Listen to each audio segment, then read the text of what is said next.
wabarakatuh. Waalaikumsalam warahmatullahi wabarakatuh.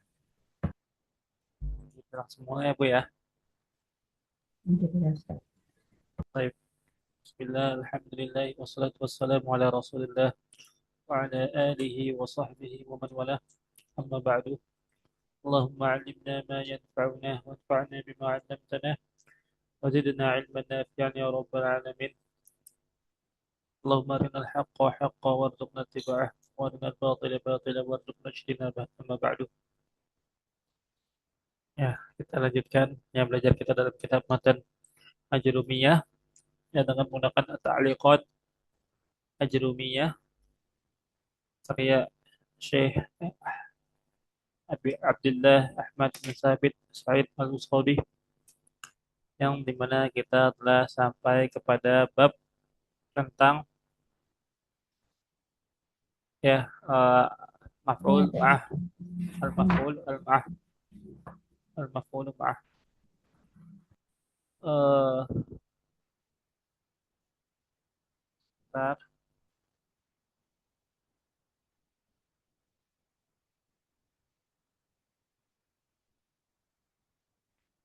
Baik, kelihatan Bu?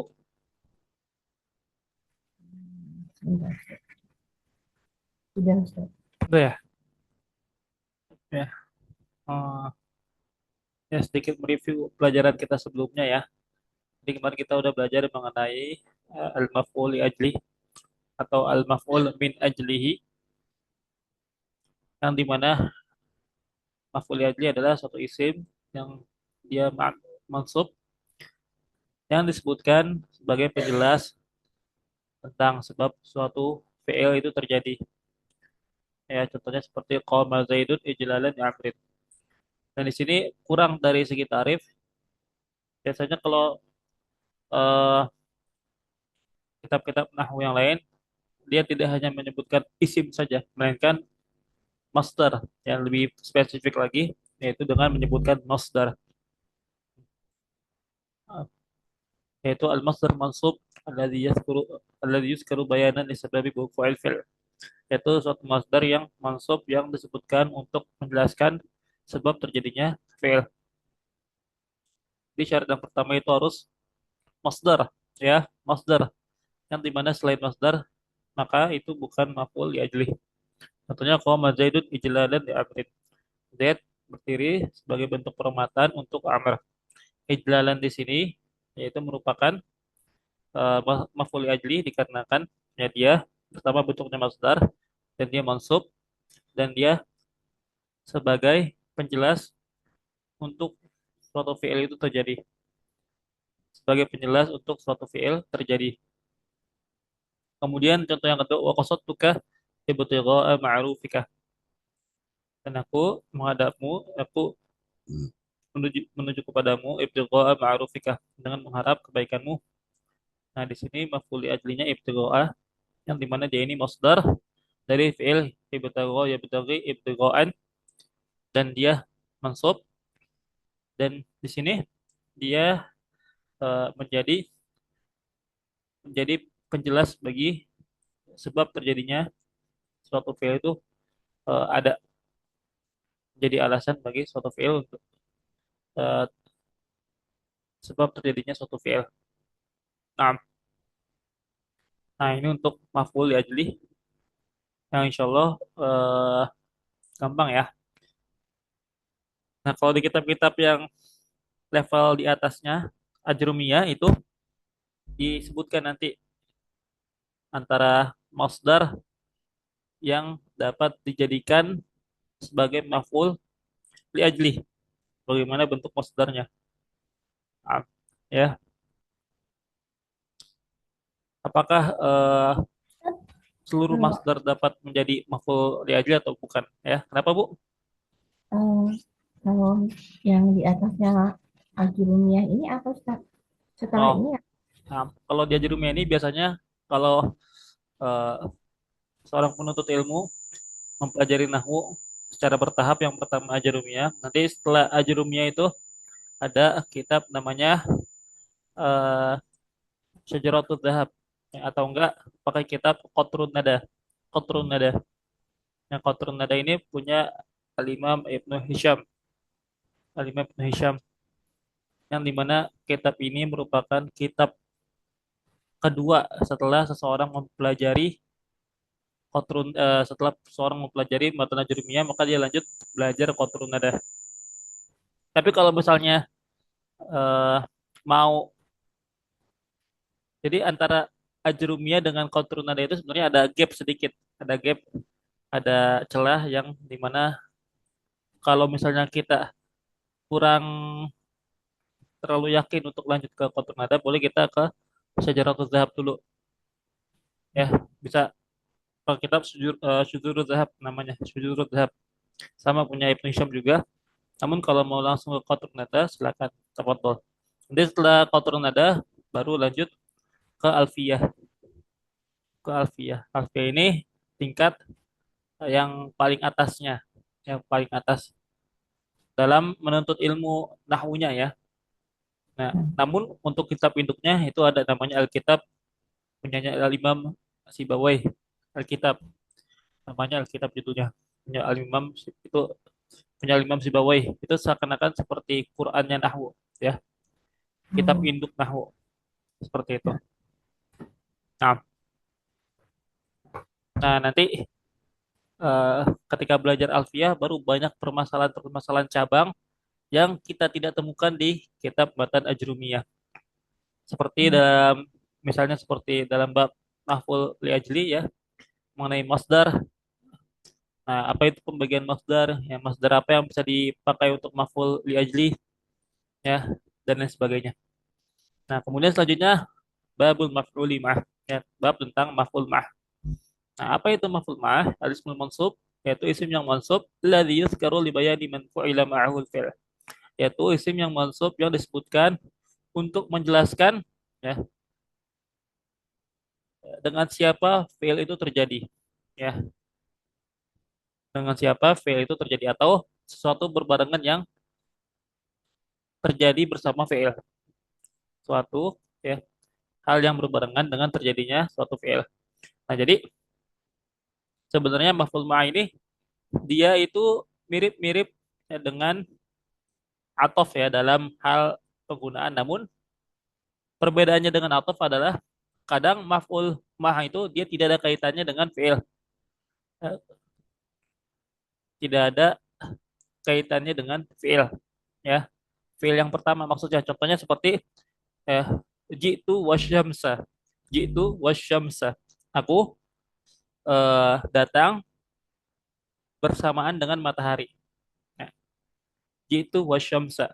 Aku datang berbarengan dengan matahari. Nah, gak mungkin dong matahari ini memiliki hubungan fiil ya dengan fiilnya jitu ya, memiliki hubungan antara ya apa namanya? Fiil jaa dengan syams. Enggak. Jadinya itu ditakdir dengan fiil yang lain. Nah, adapun kalau atqaf itu kan fiilnya satu ya. Misalnya kayak eh,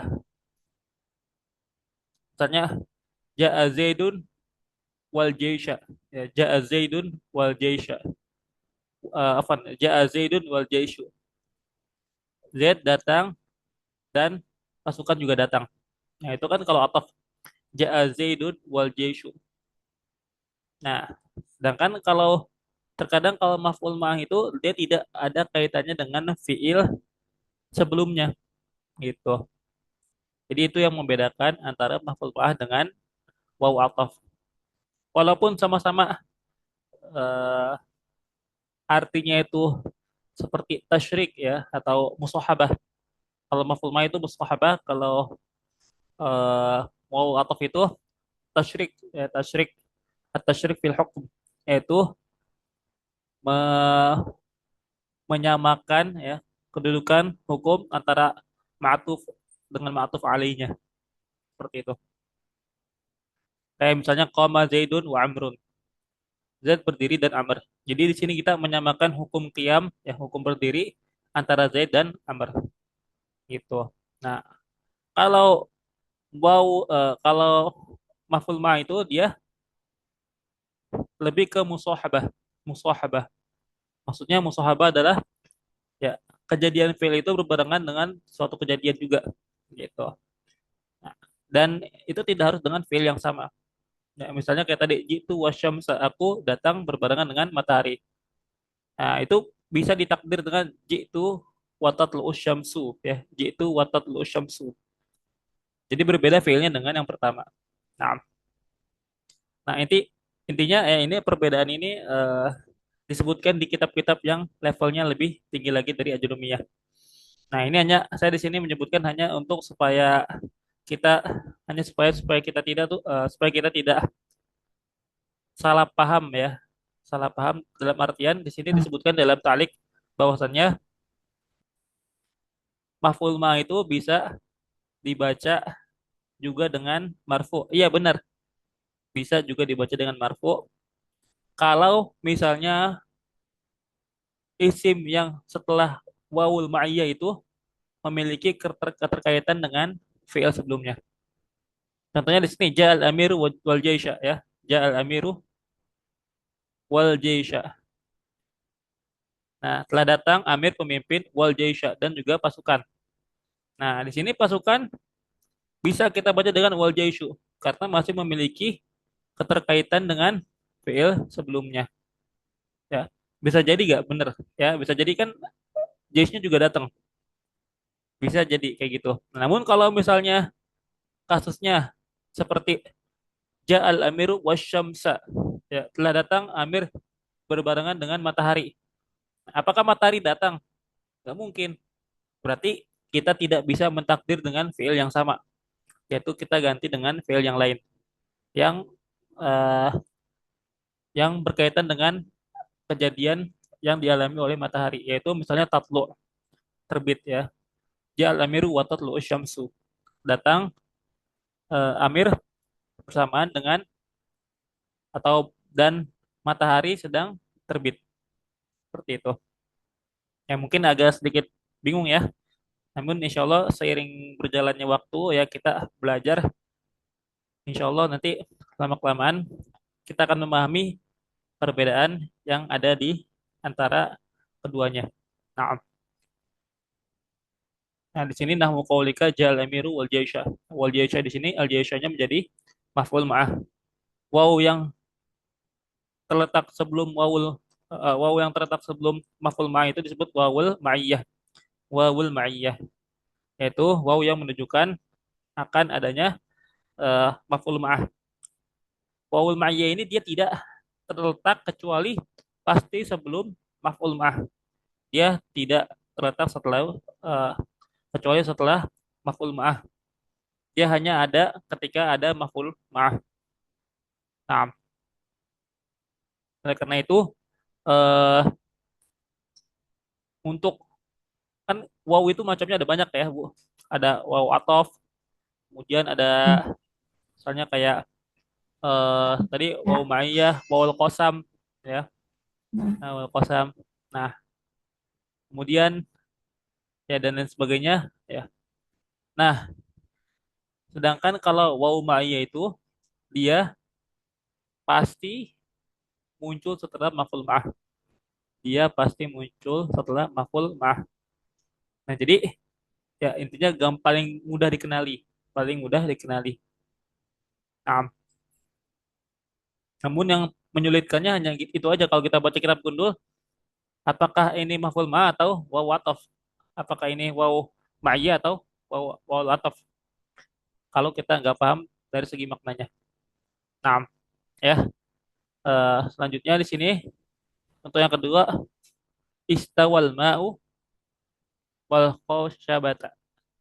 Istawal ma'u wal khosyabata. Ya, air ya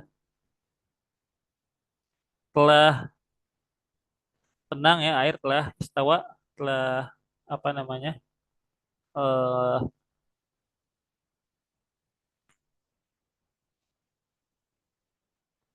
air telah rata ya, telah rata, telah tenang wal khosyabata berbarengan dengan al khosyabah ya. Al khosyabah itu alat ukur pengukur kedalaman air ya, kayu yang digunakan untuk mengukur ketinggian air. Di sini disebutkan ya. Wal muradu bil khasyabati huna miqyasun yu'rafu bihi qadar tifa'il ma'i waqta ziyadati. Yaitu suatu alat pengukur yang digunakan untuk mengenali ketinggian air ketika air itu sedang bertambah. Nah, nah, jadi di sini al khosyabatanya menjadi maf'ul ma'ah, menjadi maf'ul ma'ah. Nah, ini contoh yang eh, mungkin wal khosyabata di sini dia tidak ada kaitannya dengan fi'il sebelumnya yaitu istawa ya. Istawal ma. Nah, air itu telah rata ya, telah tenang. Istawal ma itu tidak bergelombang, tidak berombak ya, tidak berombak tenang. Wal khosyabata ya, barengan dengan kayu. Nah, Ustadz, itu kenapa? jadi bedakan, Ustadz, jadi bedakan waw atau sama waw ma'iyah ini harus tahu artinya, Ustadz ya? Iya, diantaranya caranya harus tahu artinya ya, harus tahu artinya. Nah, Tapi oleh karena misalnya kalau waw atau itu kayak setara gitu ya, Ustadz. Misalnya isim dengan isim kayak gitu ya, Ustadz. Ini kan awatof berarti enggak bisa, juga Bu, enggak juga. tidak juga ya, Ustadz Terkadang ya? ya ma'atuf itu bisa berupa fi'il atau jumlah bahkan ya, ya jumlah kayak Jadi, misalnya contohnya seperti ini. eh Shalla Muhammadun wa qara al-Qur'an wa raja'ad darsah wa eh, kemudian eh, wa nama ba'da al-murajaah misalnya gitu. Shalla Muhammadun wa qara al-Qur'an wa raja'ad dars wa nama ba'da al-murajaah. Nah, sini itu wawunya itu ataf terhadap jumlah Muhammad ya salat dan Muhammad membaca Al-Quran dan Muhammad mengulang pelajaran dan Muhammad tidur setelah mengulang pelajaran. Nah, ini semuanya itu jumlah semua. Itu atofnya itu atof jumlah ya. Jadi bukan hanya sekedar isim. Nah, yang membedakannya apa? Tipsnya yang pertama tadi ya, cara membedakan waw atof dengan waw ma'iyah itu yaitu kita harus mengetahui maknanya. Harus mengetahui maknanya. Nah, kalau yang sulit itu Bu, kalau misalnya isim yang kedua ini punya keterkaitan dengan fiil sebelumnya. Kayak tadi jal amiru wal jaisha. Nah, kalau kita baca kitab Gundul, kita bisa membaca jal amiru wal jaishu. Bisa, seperti itu bisa, ya. Karena punya keterkaitan dengan fiil sebelumnya, gitu. Isim yang keduanya al jaishunya itu punya keterkaitan dengan fiil yang pertama, ya, yaitu ja-nya, ya. Bisa nggak kita artikan ja'al amir wal jaish? Pemimpin datang bersama dan pemimpin dan pasukan datang. Bisa nggak kayak gitu? Jawabannya bisa. Jawabannya ini. bisa. Nah, namun kalau misalnya isim yang keduanya yang setelah waw ma'iyah itu dia tidak ada kaitan dengan fiil sebelumnya, nah maka ini mungkin bisa membantu untuk kita membedakan ya, untuk kita membedakan antara waw ataf dengan waw ma'iyah. Contohnya tadi yang saya bilang ya, jitu wasyamsa. Nah, biasanya kalau di kitab-kitab tahu contohnya kayak gitu, Bu. Jitu wasyamsa. Tapi kenapa di sini di Ajarimnya tuh agak sedikit bingung ya maksudnya. Kalau di kitab Ustadz Aceng ya, di Al Muyassar, di kitab Ustadz Aceng itu contohnya kayak gitu. Gitu wasyamsa. Nah, nah wasyamsa di sini nggak mungkin dong. Masa masa apa namanya matahari datang juga nggak mungkin ya. Gitu aku telah datang wasyamsa dan matahari. Nah, nggak mungkin dan matahari. Makanya kita artikan gitu wasyamsa aku datang bersamaan dengan matahari. Maksudnya mataharinya juga terbit gitu. Kalau Iya. kita takdirnya jitu watatlu'us syamsu ya, jitu watatlu'us syamsu seperti itu ya. Nah, jadi itu cara yang paling ampuh untuk membedakan antara wawul atof dengan waw ma'iyah adalah dengan mengetahui maknanya, ya, dengan mengetahui maknanya. Nah, intinya ya kitab gundul itu kalau kita ingin membacanya dengan lancar, ya harus paham setengahnya dulu ya. Jadi kalau ya kata guru saya tuh, kita paham kaidah nih, namun kita nggak paham secara makna, itu juga percuma. Dalam artian kita juga bisa salah paham dalam membacanya. Gitu. Kita udah belajar, udah tamat nahwu nih, tapi kita dalam memahami suatu paragraf ya suatu kalimat itu agak kurang. Ya, itu percuma juga. Karena karena untuk mengetahui makna itu setengah ya dari pemahaman terhadap suatu ilmu gitu. Kalau misalnya kayak gini nih ya, wa amma khabaru kana wa akhwatiha wasmu'inna wa akhwatiha faqad taqaddama dzikruhuma fil marfu'at. Kita bisa nih baca walaupun eh, mungkin secara makna kita belum tahu.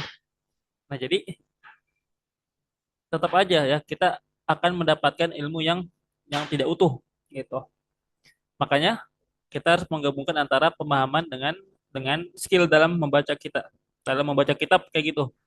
Ya, skill membaca kitab kita ya, terutama ilmu nahwu dan sorofnya dibarengi dengan pemahaman yang baik seperti itu. Ustaz, Nah, kenapa sih kok ada kitab gundul seperti itu? Kenapa nggak ya. dikasih alpukat aja semua? Nah, ini dulu pernah disampaikan juga nih dulu ya. Kok kenapa kitab-kitab para ulama itu kenapa kok kitabnya gundul semua? Kenapa nggak dikasih harokat? Nah, jawabannya ya, yang pertama Bu ya, yang pertama dulu ya, ini dari kalau kita tarik dari zaman Nabi ya, dulu tulisan Arab itu berkembang secara bertahap ya. Awalnya tulisan Al-Qur'an itu tidak ada titik sama sekali, bahkan apalagi harokat ya. Titik aja nggak ada, apalagi harokat. Jadi semuanya tulisan kelihatan sama, kayak fa sama ko itu mirip-mirip, ta, ba itu mirip-mirip. Nah, terus mereka bacanya gimana? Ya, mereka membacanya itu mereka tahu secara tulisan, mereka bisa baca secara tulisan gitu. Mereka paham lah istilahnya. Oh, ini nggak mungkin bacanya kayak gini, tapi yang kayak gini. Ya, tapi yang benar kayak gini bacanya gitu. Nah, kemudian setelah beberapa eh, tahun setelahnya ya, setelah Rasulullah wafat, kemudian ada yang disebut dengan istilahnya naqtul i'jam. Ya, naqtul i'jam yaitu penambahan titik ya pada Al-Qur'an.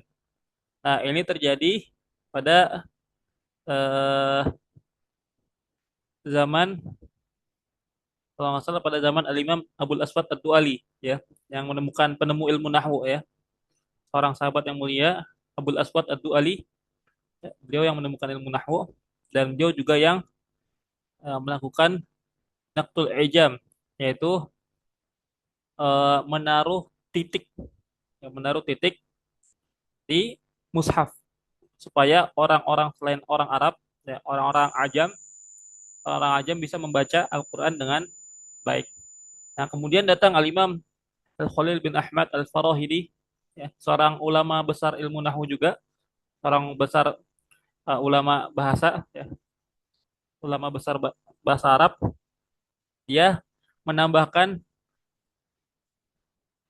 harokat akhir, ya, harokat akhir dalam Al-Quran, ya, naktul i'rab, disebutnya naktul i'rab.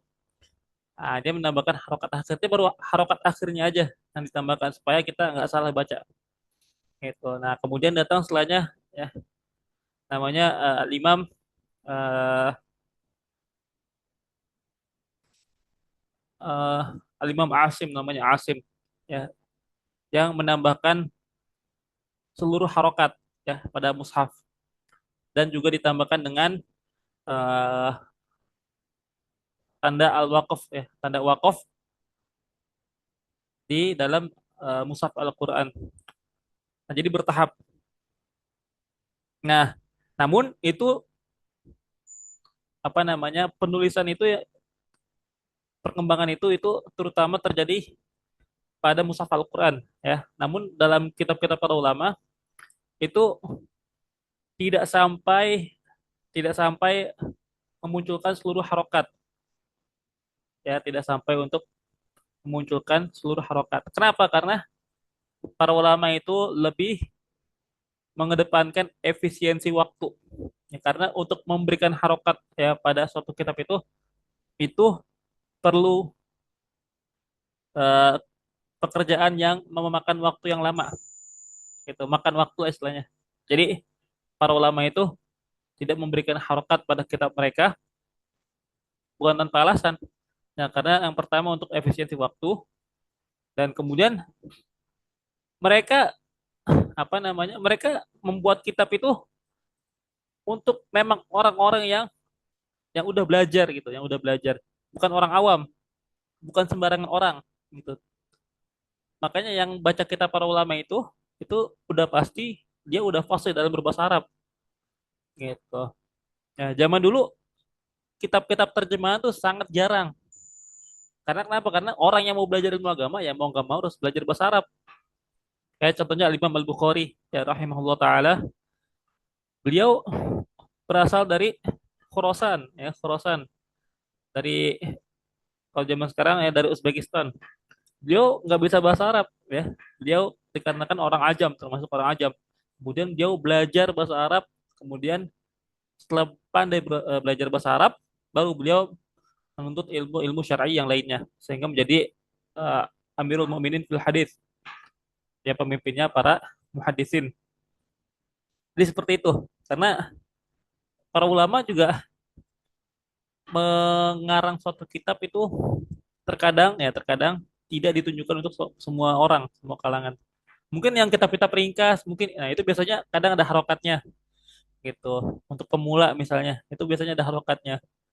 Namun kalau di zaman para ulama zaman dulu ya, sebelum kita memulai suatu ilmu, ya terutama kita mau menuntut ilmu syar'i ini ya, maka hal yang wajib yang pertama kali harus dilakukan itu pertama menghafal Al-Quran. Ya, yang pertama menghafal Al-Quran, kemudian belajar bahasa Arab gitu, belajar bahasa Arab. Nah, setelah dua itu udah didapatkan, baru kita lanjut ke ilmu-ilmu syar'i yang lain. Seperti itu. Nah, kira-kira gitu Nah, ya, Bu ya. Hmm. Ustaz, kalau Hmm. kan waktu diseragamkannya Al-Quran kan zaman Khalifah Utsman, Ustaz. Iya, benar. Itu apakah Quran pertama itu sudah berharokat atau enggak? Enggak, belum berharokat. Yang Quran pertama belum berharokat. Nah, Oh, Quran yang pertama itu belum berharokat.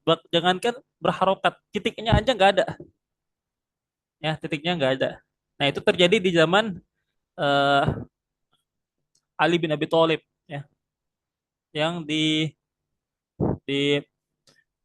dimulai ya, yang dilakukan oleh Al-Imam Abu Aswad Ad-Duali dalam eh, memunculkan titik-titik dalam Al-Quran. Seperti itu.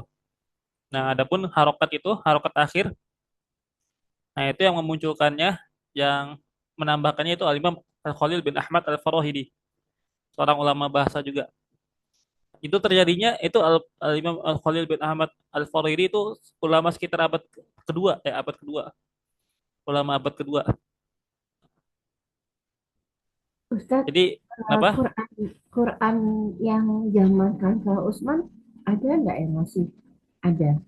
Oh, nggak ada, semuanya udah dihancurkan ya. Yang yang dimusnahkan di zaman Utsman ya itu yang dengan dialek-dialek yang lain itu nggak ada. Sekarang adanya qiraah ya. Jadi yang harus kita pahami Quran itu memiliki ya qiraat ya, qiraat ya, yang di sini yang terkenal dengan 10 qiraat yang dapat kita baca ya, qiraat al-ashr disebutnya. Nah, yang dimusnahkan di zaman Utsman itu bukan Quran qiraatnya, bukan, tapi itu lebih ke huruf ya, huruf. Jadi kata Rasulullah tuh Quran turun dengan sabal huruf ya. Quran itu turun dengan 7 huruf ya, dengan sabu sabu ahrufin ya. Sabu sabu ahrufin. Quran itu turun dengan 7 huruf. Nah, 7 huruf di sini itu bukan 7 qiraat. 7 huruf ini bukan 7 qiraat. Kalau 7 huruf ini dia berbeda dengan qiraat. Contohnya misalnya kalau 7 huruf itu misalnya ada penggunaan kata yang berbeda antara dialek satu dengan dialek yang lainnya gitu. Misalnya di eh, mushaf yang sekarang misalnya menggunakan kayak contohnya misalnya jaa, menggunakan jaa. Namun di dalam huruf yang lain, Quran yang huruf yang lain, maksudnya dalam dialek yang lain itu bukan menggunakan jaa. Misalnya menggunakan kodima misalnya. Nah, itulah yang menimbulkan eh, perdebatan waktu itu ya antara sahabat Umar bin Khattab ya dengan sahabat yang lain ya ketika mendengar bacaan yang kok beda kok bacanya kayak gini. Pesan ayatnya kayak gini deh. Nah, adapun kalau qiraat enggak, qiraat itu udah ma'ruf qiraat Al-Qur'an gitu. Jadi yang dimusnahkan itu hurufnya. Jadi nggak ada kita menemukan Quran yang lain yang isinya tuh tulisannya beda. Kalau mushaf dengan qiraat yang lain itu tetap tulisannya sama, namun cara bacanya yang beda. Nah, kalau yang dimusnahkan di zaman Utsman bin Affan itu tulisannya beda, gitu. Bukan cuma bacaannya yang beda, tapi tulisannya juga beda. Karena menyesuaikan dengan dialek orang-orang Arab. Jadi dengan 7 dialek, gitu. Bukan Bu, dengan cara baca. maksud saya Quran yang sudah diseragamkan oleh ahli Oh, Quran itu apakah masih ada aslinya? Katanya kalau nggak salah pertama-tama diciptakan 4 Quran. Apa maksudnya diseragamkan 4 Quran yang dikirim ke berbagai penjuru dunia gitu? oh, ya. Jadi di zaman Utsman itu yang yang ditetapkan sebagai qiraat itu cuma satu, ya. Bukan apa, bukan qiraat sebagai harf ya. Yang mutamat yang dipakai oleh kaum muslimin itu Quran yang ada di zaman sekarang. Nah, ya Utsman itu mengirim beberapa mushaf ke berbagai eh, kota waktu di saat itu ya, dan katanya masih ada apa namanya Quran yang ditulis oleh di zaman Utsman itu di museum ada katanya. Tapi walau alam mengenai originalitasnya itu saya nggak tahu apakah itu benar eh, itu mushaf dari zaman Utsman atau cuma replika aja, nggak tahu walau alam ya. Jadi kalau tapi di sana di museum di Turki misalnya ya, itu ada mushaf zaman dulu yang ditulis dengan tulisan tanpa titik, itu tanpa adanya titik. Oh, di kota mana Ustaz? Di Istanbul atau di mana? Museum apa Ustaz? Eh Pengen lihat juga. di mana ya? Walau alam saya kurang tahu juga ya. Dan di Saudi juga ada. Di Saudi itu ada di jadi di kalau nggak salah di Masjid Nabawinya itu ada tempat untuk kita melihat peradaban Islam dari zaman ke Oh iya zaman. ada. Ada museum itu Ustaz ya. Nah, di situ juga kita bisa lihat tuh ya replika Nah, tuh mushaf di zaman Khalifah Utsman bin Affan ya radhiyallahu anhu di situ. Nah, walau saya nggak tahu saya karena belum belum pernah umroh, namun saya mendengar ya, mendengar dari guru-guru saya ya, yang juga pernah ke sana untuk umroh. Ya, jadi mungkin saya nggak bisa ngasih penjelasan atau gambaran lebih jelas lagi. Nah, Allah taala alam. Baik. Ya, ada lagi yang mau tanyakan Bu? enggak Ustaz. Maaf keluar dari. Nggak apa-apa Bu ya. Saya senang kayak gini juga ya. Jadi supaya kita nggak dapat faedah mengenai bahasa Arab ya. Jadi begitu ya mengenai perkembangan ilmu di dalam cabang keilmuan ya di agama kita itu sangat menarik untuk kita ikuti seperti itu. Itu baru dari segi satu hal aja ya, belum ilmu-ilmu yang lainnya. Itu sangat sangat menarik lah ya untuk diikuti, dipahami, apalagi yang berkaitan dengan bahasa Arab gitu. Ya. Nah, kalau misalnya ada yang berkata ya, jadi ada orang orang sekuler Bu ya yang dia ngomong seperti ini. Ngapain kita belajar bahasa Arab gitu? Di zaman sahabat nggak ada tuh pelajaran nahwu, ya pelajaran sorof, balaghah dan lain sebagainya itu nggak ada. Itu semuanya bid'ah kayak gitu. Ya, itu nggak patut untuk kita pelajari karena ini pembuatan orang-orang setelah zaman Rasulullah. Orang kayak gini orang yang nggak paham ya mengenai ilmu. Ya, karena di zaman dulu belum dibutuhkan.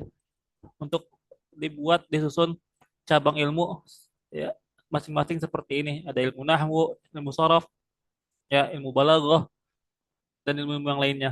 Ya, itu belum perlu karena mereka udah paham semua, udah pintar semua. Tanpa dijelaskan juga mereka tahu gitu cara bacanya. Nah, ketika Islam telah bercampur dengan orang-orang ajam ya, ketika futuhat atau pembebasan-pembebasan ya, dakwah telah meluas ya ke berbagai penjuru negeri yang lainnya. Nah, barulah tuh kaum muslimin ya orang-orang Arab itu bercampur dengan orang-orang ajam, ya, orang-orang eh, dengan orang-orang Romawi ya, dengan orang-orang Persia yang dimana notabene mereka tidak menggunakan bahasa Arab sebagai bahasa sehari-harinya. Barulah dibutuhkan suatu ilmu yang dapat dipelajari oleh semua kalangan supaya dapat berbicara atau menggunakan bahasa Arab dengan baik dan benar. Nah, ya, baik. Nah, kemudian kita lanjut ya, masuk ke dalam kitab lagi. Nah, di sini dilanjutkan oleh Al-Imam Ibnu Ajurum, wa amma khabaru kana wa akhwatiha. Adapun khabar kana ya, wa akhwatiha dan saudara-saudaranya, wasmu inna wa akhwatiha dan isim inna dan saudara-saudaranya, faqad taqaddama dzikruhuma fil marfu'at. Wa kadzalika tawabi faqad taqaddamat hunaka ya. Dan khabar kana dan isim inna itu sudah dijelaskan di bab marfu'atul asma yang dimana ketika kita menjelaskan mengenai isim kana dan khobar inna itu secara tidak langsung kita juga mempelajari khobar kana yang dimana khobar kana itu mansub dan juga isim inna yang dimana isim inna itu hukumnya mansub. Nah, dan juga at-tawabi' yang kita juga mempelajari at-tawabi' yang dimana at-tawabi' itu dia berkaitan dengan matbu'nya ya. At-tawabi' ini jamak dari tabi', jamak dari tabi' yang dimana tabi' itu mengikuti, pengikut ya, dan matbu' yang diikuti dan di mana dia mengikuti yang diikutinya. Atau B ini kalau yang kita pelajari itu baru empat, ya, aslinya ada lima. Atau B itu ya ada atof, badal, kemudian ya, ada sifat atau naat, dan terakhir ada taukid. Nah itu yang cuma empatnya. Kalau satu laginya apa? Satu laginya itu disebut dengan atof bayan yang kelima. Nah, dia berbeda dengan atfu nasak, berbeda dengan atfu nasak. Nah, nah kemudian selanjutnya kita akan masuk ke bab yang salah satu bab yang menunjukkan bahwasannya nahwu itu udah mau habis ya, yaitu babul mahfudatil asma ya. Babu al mahfudatil asma atau mahfudatil atau majruratil asma. Bab tentang isim-isim yang majrur, yang mahfud ya. Nah, kalau kita belajar ilmu nahwu udah sampai bab sini, nah ini tandanya kitab nahwu itu udah mau selesai. Nah, nah al mahfudatu salah satu anwa ya. Isim-isim yang mahfud atau majrur ya. Kita di sini pakainya majrur aja Bu ya, biar lebih familiar. Nah, Kalau mahfud mungkin kita belum familiar ya karena mahfud ini bahasanya ulama-ulama Basriyin. Ya, sedangkan majrur itu bahasanya ulama Kufiyin ya. Nah, yang familiar di kuping kita tuh majruratul asma. Nah, nah, mahfudatul asma itu ada tiga. Yang pertama mahfudun bil harf, yaitu yang majrur dengan huruf. Kemudian mahfudun bil idhofah dan majrur dengan idhofah.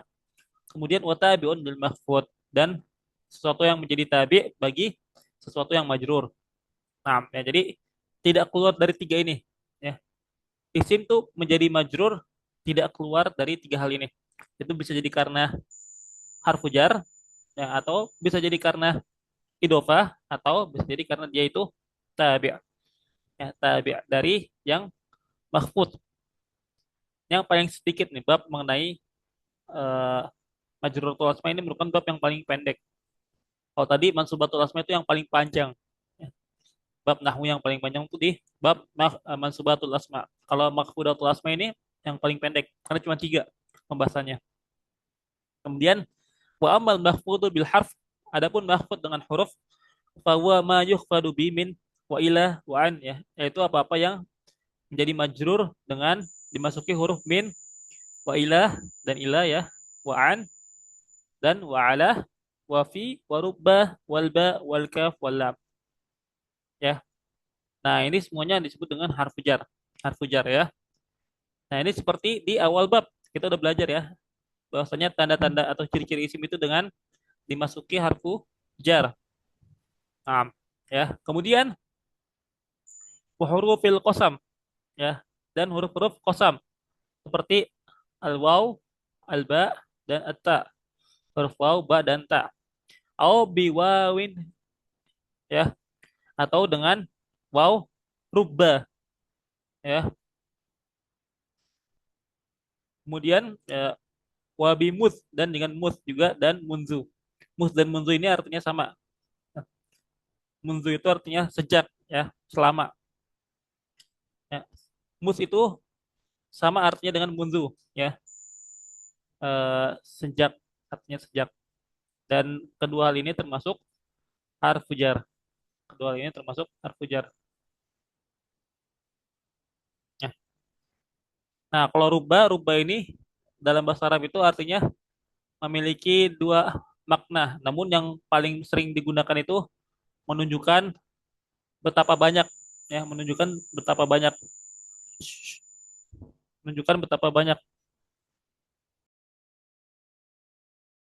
Nah, contohnya seperti rubbah shaimin laisa lahu min siyamihi illal ju'. Nah, rubbah shaimin, rubbah di sini dia itu eh, artinya betapa banyak. Rubbah shaimin, betapa banyak orang yang saum yang dia itu tidak mendapatkan pahala dari saumnya kecuali hanya rasa haus dan lapar. Nah, nah nanti di sini ya, ada contohnya ya per eh, huruf-huruf atau mahfudot yang disebutkan. Nah, contohnya di sini untuk apa namanya mahfud bil harf. Contohnya di sini eh, oh, dan di sini kita mempelajari harfu jar ini nggak cuman hanya tahu bahwasanya harfu jar itu dapat membuat suatu isim menjadi majrur, enggak, tapi kita belajar makna-maknanya juga ya. Huruf harfu jar itu memiliki ya makna-makna yang tidak hanya cuma satu, melainkan memiliki beberapa makna. Hmm. Yang pertama, ya contohnya misalnya kita eh, di sini makna dari min ya, min. Kita tahunya mungkin min itu artinya dari ya, tapi min itu memiliki banyak makna dan banyak fungsi. Contohnya di sini wa min ma'aniha alif tidak ya, yaitu yang di antara makna-makna min adalah alif tidak, permulaan ya, permulaan.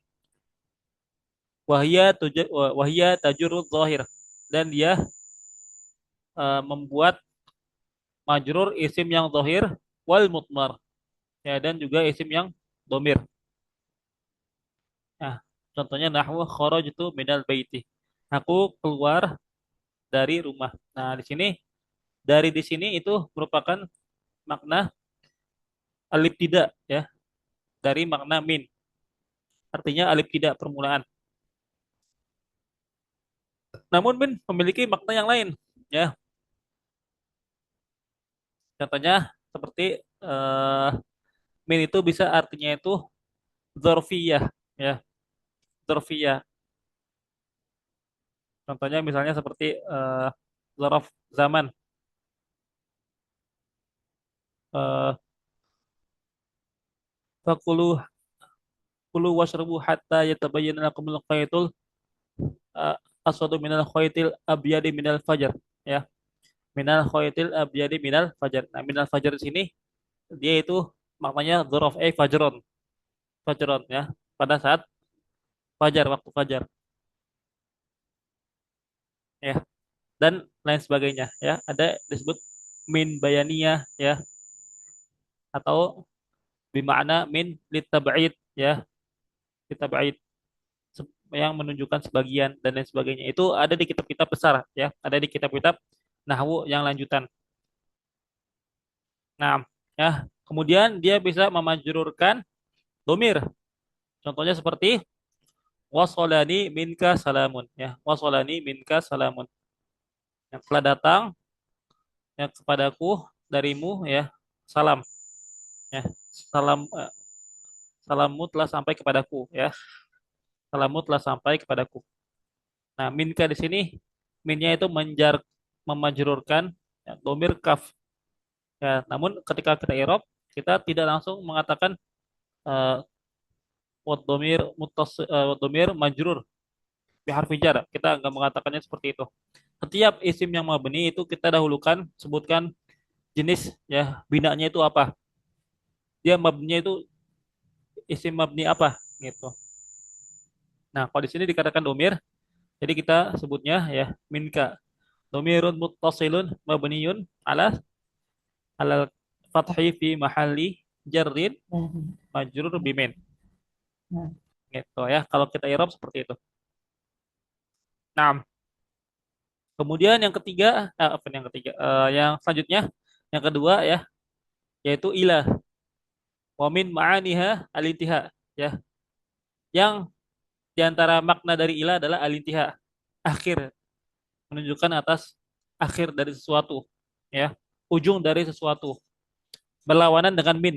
Ya, berlawanan dengan nama min. Kalau tadi min itu menunjukkan permulaan, sedangkan ilah itu menunjukkan al-intiha. Akhir dari sesuatu. Wahia tajurud zahir. Dan dia memajrurkan isim yang zahir ya seperti contohnya zahabtu ilal masjidi. Zahabtu ilal masjidi. Al masjid di sini dia majrur dengan ilah. Eh, aku telah sampai ke masjid. Nah, ini diantara makna al-intiha. Nah, kemudian wal mutmar dan juga domir. Contohnya arsalani Muhammadun ilaika. Ya, arsalani Muhammadun ilaika. Ya, Muhammad mengutusku untuk kepadamu. Ya, Muhammad mengutusku untuk datang kepadamu. Nah, ilaika kaf di sini dia dhamirun muttasilun mabniun ala fathi fi mahalli jarrin majrur bi ilah. Nah, dan ilah juga memiliki makna-makna yang lain ya, selain tadi maknanya al-intiha. Di antaranya disebutkan misalnya eh,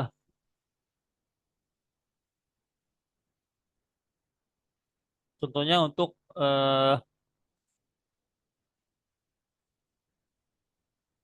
menunjukkan lil ghoyah ya lil ghoyah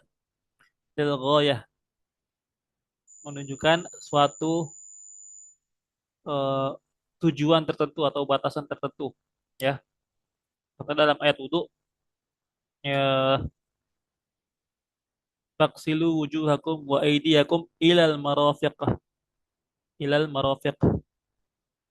yaitu kata Allah Subhanahu wa taala dalam Al-Qur'an, maka cucilah wajah-wajah kalian ya, muka kalian ya dan tangan-tangan kalian sampai ke siku, sampai ke siku.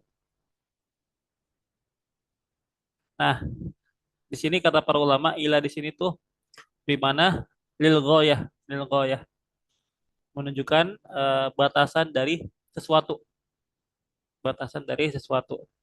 Nah, apa itu ya, itu hal ini dibahas oleh para ulama eh, fikih ya, para ulama fikih di dalam kitab-kitab fikih mereka mengenai pembahasan ila pada ayat tersebut.